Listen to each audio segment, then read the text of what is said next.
Maligayang pagdating sa Awakening Wednesdays, tayo ay lumalapit na sa puso ng Diyos ngayon sa ating broadcast. Mercy, mahal namin kayo dyan bawat tagapamagitan. Kahit na bahagi ka man ng Awakening Prayer Hubs o hindi, inaanyayahan ka naming sumali sa aming pamilya. Nas mahigit 100 bansa kami sa mundo at inaanyayahan ka naming maglunsad ng hub upang mas matutukan ka namin sa pagsasanay, isama ka sa aming pamilya at makita ang mga bansa na magising. Magsisimula tayo ngayon sa aking Intercessors Devotional. Ituturo ko sa inyo mula rito. Hindi lang ako magbabasa, magpapaliwanag ako, magtuturo ako.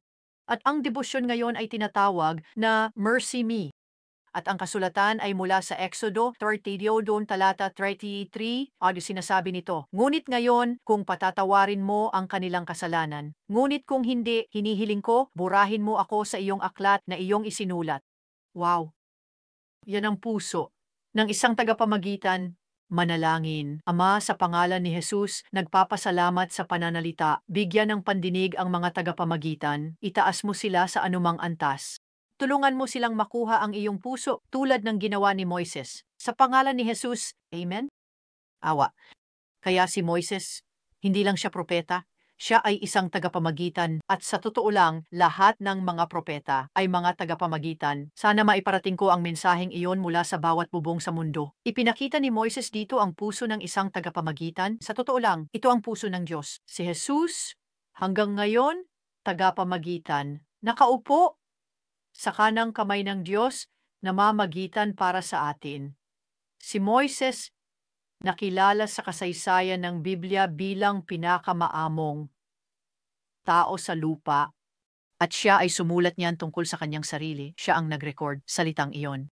Siya ang pinakamaamo na tao sa ibabaw ng lupa. Yun ay nagsasabi tungkol sa puso ng mediator. Kailangan ng mga mediator, humility upang makapasok sa sinabi ko ang mga tagapamagitan ay mas matagumpay kapag lumalapit sila sa Diyos Espiritu ng kababaang loob. At ito ang marka ng ministeryo ni Moises. Siya ay isang tao. Ayon sa puso ng Diyos, siya rin ay isang tao ng awa. At habang si Moises ay nasa bundok Sinai, nakikipag-usap sa Diyos at tinatanggap ang 10 utos na isinulat ng mismong daliri ng Diyos, ang mga Israelita ay nasa kampo na gumagawa ng bagong Diyos, isang gintong guya. Maaari mo bang isipin? Nakagugulat ito. Nakagugulat ito. Nakagugulat na ang mismong kapatid ni Moises, si Aaron, ang tumulong sa pag-coordinate ng malawakang pagsamba sa Diyos-Diyosan. Maaari mo bang isipin na iwanan ang iyong pangalawa sa pamumuno? Ang sarili mong laman at dugo, nanguna sa pag-aalsa laban sa Diyos. Si Aaron ang nagbigay ng estratehiya, dalhin ninyo ang inyong hikaw at ginto. Ginamit niya ito, hindi para sa Diyos, kundi para gumawa ng bagong Diyos. Bamuan, sinabi niya, inihagis ko ito sa apoy at lumabas ito bilang gintong guya. Ilan sa inyo ang nakakaalam na ito ay demonyo? Walang nagsabi na hinubog niya ito bilang guya, lumabas. Hindi natin alam kung ano ang nangyari. Naging demonyo. Hindi inspirasyon mula sa Diyos, inspirasyon ng demonyo, tukso, at nadala si Aaron. Kaya't ang mga Israelita ay nagdeklara na ang guya ang Diyos na nagligtas sa kanila mula sa Ehipto. At pagkatapos, dagdag pa sa insulto, gumawa si Aaron ng isang altar sa harap ng gintong guya at nagproklama ng isang pista kinabukasan. At ang mga Israelita ay nagdala ng mga handog na susunugin at mga handog ng kapayapaan at nagdiwang. Pakiusap. Ito ay baliw. Isang himala na galit ng Diyos ay hindi bumaba at pinuksa silang lahat. Pero tingnan mo, Diyos na mayroon siyang tagapamagitan. So, Diyos ay naghahanap ng isang tao na tatayo sa puwang, isang babae, na tatayo sa puwang, isang bata, na tatayo sa puwang at bubuo ng bakod. Naghahanap siya ng isang tao na tatayo sa kanilang lungsod, sa iyong lungsod. Naghahanap siya ng mga tao sa iyong lungsod na tatayo sa lugar ng panalangin, at pipigil, disiplina. Alam mo, aanihin natin ang ating itinanim. Hindi ko pinaniniwalaan na Diyos ay nagpapadala ng mga bagyo upang hatulan ang mga lungsod at mga bansa. Maraming simbahan ang ganap na nawasak. Ang mga Kristiyano ay namamatay sa mga kakilakilabot na pangyayaring ito. Pero naniniwala ako na aanihin natin ang ating itinanim. Nakita ng Diyos ang lahat. Siya, ito ay hindi. Si Moises ay nagulat. Si Joshua, siya ay parang, parang may digmaan sa kampo. Si Moises ay parang, hindi iyon ang nangyayari. At nakita ng Diyos ang lahat ng ito. Hindi siya nagulat, alam niya na mangyayari ito bago pa man mangyari. At sinabi ito ng Diyos kay Moises sa Exodo 32. At babasahin natin sa mga talata 9 na 10, Mike. Sabihan niya mo, nakita ko ang mga taong ito, at tunay ngang to ay isang matigas ang ulo na bayan, kaya't iwan mo ako upang ang aking galit ay mag-alab laban sa kanila at sila'y aking lipulin at gagawin kitang isang dakilang bansa. Ngayon, ito iminungkahi ng Diyos, makapangyarihang Diyos, kay Moises, pinakamaamong tao sa lupa. At kung hindi sa kanyang kababaang loob, sa kanyang lakas, sa ilalim ng kapangyarihan, iyon ang kahulugan ng kaamuan. Maaaring sinabi niya, alam mo Diyos, kasama mo ako. Itong mga tao, problema lang. Pagod na ako dito. Magsimula ulit sa akin. Ngunit dahil sa kababaang loob ni Moises, kung saan mo makikita ang kababaang loob, makikita mo ang sakripisyo. At ang tatlo, kababaang loob, pag-ibig at sakripisyo ay mga pangunahing elemento ng epektibong mga tagapamagitan. Moises. Mas makakabuti tayo kung tayong dalawa na lang, Panginoon. Marami siyang hinarap na hamon. Kasama ang mga Israelita, may mga paratang laban sa kanya. Kaya't maaari sana siyang sumang-ayon.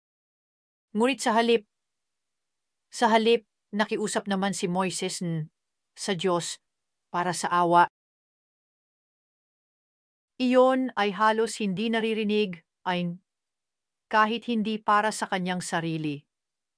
Isang galit sa kanilang pagtalikod sa Diyos na nagligtas sa kanila mula sa Ehipto. Exodo 32:31-32, sumigaw si Moises, sinabi niya, O Diyos, ang mga taong ito ay nagkasala ng malaki at gumawa para sa kanilang sarili ng Diyos na ginto. Gayunpaman ngayon, kung patatawarin mo ang kanilang kasalanan, ngunit kung hindi, isinasamo ko, burahin mo ako sa iyong aklat na iyong isinulat. Maari mo bang isipin, siya ay parang maaari mong sabihin, ginagamit niya ang kanyang pabor na card sa Diyos. Ginagamit niya ang kanyang pabor na card sa Diyos dahil parang sinasabi niya, Panginoon, kung aalisin mo sila, isama mo na rin ako.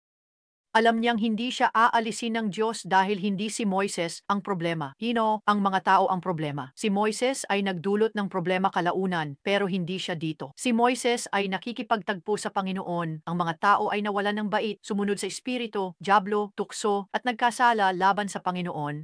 At sa halip na sabihin ni Moises, oo, alisin mo sila Diyos, ay siya ay namagitan, Nakilala niya ang kanilang kasalanan. Ano ang resulta?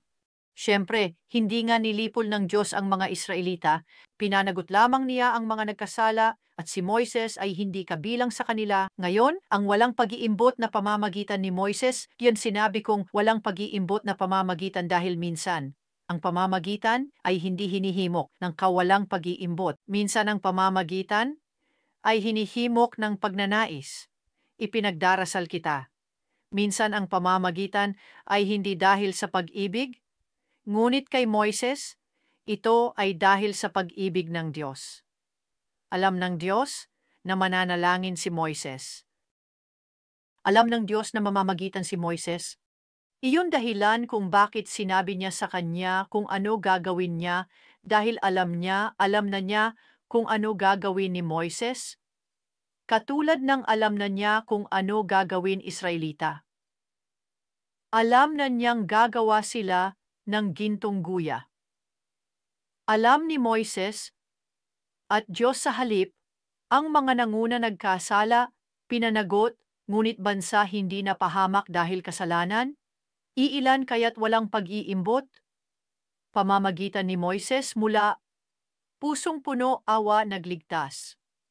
Maraming buhay Israelita, makabubuti, tagapamagitan linangin, pusong puno awa para nagkakasala laban Diyos. Nadapa, nagkamali, nabigo, nagkasala, galit ba Diyos? O mas gugustuhin mo ba ang kanyang awa? Alam ko ang sagot diyan. Mas gugustuhin mo ang kanyang awa? Mas gugustuhin ko ang kanyang awa. Lahat ay nagkulang. Kaya kailangan nating maging tagapamagitan ng awa. Hindi tungkol sa awa. wala sa atin ang karapat-dapat sa awa. Diwa ng awa, hindi karapat-dapat. Ang awa ay hindi pagkuha ng nararapat sa atin. Ang biyaya ay ang pagkuha ng hindi natin karapat-dapat. At kaya mga tagapamagitan, tandaan ito, maaring tawagin ka ng Diyos na mamagitan para sa mga hindi mo gusto, ngunit hindi tayo ang hukom. Si Jesus ang hukom. At nais ng Diyos na lahat ay magsisi. Sagunang Pedro 3:9. Tumayo para sa mga Kristiyanong makasalanan, mga lider na gumagawa ng masama, ipanalangin mo sila. Hindi mo maibibigay ang wala ka, ngunit nakatanggap ka ng awa. Kung pakiramdam mo ay hinahatulan ka o may kasalanan, kailangan mong magpagaling. Hindi mo maipapanalangin ang wala sa puso. Sumali ka. Ihanda at itaas ka. Kailangan ng iyong lungsod ng panalangin. Hindi mo na kailangang manalangin ng mag-isa dahil may daan-daang tagapamagitan sa mundo. Binibigyan ka namin ng mga punto ng panalangin, email, pagsasanay, pakikisama, leader ng rehiyon, mentorship. Nandyan lahat. Kung nais mong sumali, pumunta sa awakeningprayerhubs.com new. Kung nasa third world na bansa ka, maaari kang maging kwalipikado para sa sponsorship. Ama, nagpapasalamat kami na ikaw ang aming Diyos. Walang katulad mo. Ikaw ay magandang, banal, matuwid na Diyos. At ibinibigay namin sa iyo ang lahat ng papuri. Hinihiling namin na bigyan kami ng pusong maawain. Tulungan mo kaming tanggapin ang iyong awa at huwag maging hukom. Tulungan mo kami, Panginoon, na lumakad sa pag-ibig, sakripisyo at kababaang loob sa pangalan ni Jesus. Amen at amen.